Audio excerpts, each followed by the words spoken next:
محلے میں آسیہ رہتی ہے۔ آسیہ ایک نہایت باوقار، تعلیمی یافتہ اور نرم دل لڑکی۔ اس کی آنکھوں میں خواب تھے، لیکن خوابوں کے ساتھ ساتھ اپنے گھر کی ذمہ داریوں کا بوجھ بھی۔ والد ریٹائرڈ سرکاری ملازم اور والدہ بیمار رہتی تھی، اس لیے گھر کے زیادہ تر بوجھ آسیہ ہی اٹھاتی تھی۔ محلے ہی میں اظہار رہتا تھا، جو ایک خوش اخلاق مگر شرمیلا سا نوجوان تھا۔ اس نے بزنس ایڈمنسٹریشن میں ماسٹر کیا تھا اور اب اپنے دوست کے ساتھ ایک چھوٹا سا بزنس شروع کرنے کی کوششوں میں مصروف تھا۔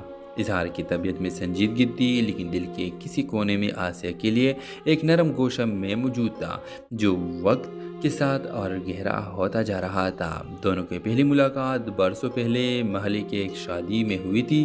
آسیہ اس وقت کالج میں پڑھتی تھی اور اظہار یونیورسٹی کی طالب علم تھا۔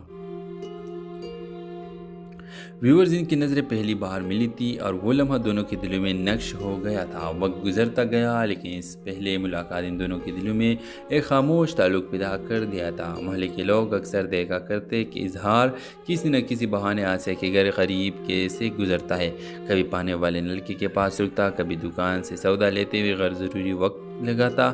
آسیہ بھی ان سب باتوں کے محسوس کرتی تھی، مگر اپنے دل کی کیفیت چھپائی رکھتی۔ مشرقی لڑکی تھی، اظہار محبت کرنا اس کی فطرت نہ تھا۔ ایک دن محلے میں بجلی کا بڑا بریک ڈاؤن ہوا۔ رات کو سب لوگ گھروں کے باہر صحن میں بیٹھے تھے۔ آسیہ بھی اپنے چھوٹی بہن کے ساتھ کہانیاں سن رہی تھی۔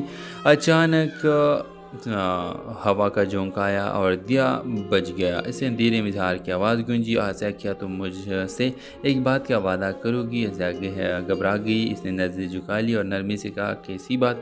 اظہار نے کانپتی آواز میں کہا، یہ کہ جب میں اپنی زندگی کو سنوارنے کے قابل ہو جاؤں گا تو تم میرے ساتھ دو گی۔ آسیہ کا دل زور سے دھڑکا۔ یہ پہلی بار تھا کہ اظہار نے اپنی جذبات کو لفظوں میں بیان کیا۔ وہ خاموش رہی، لیکن اسے خاموش میں ہزاروں جواب چھپے تھے۔ اظہار نے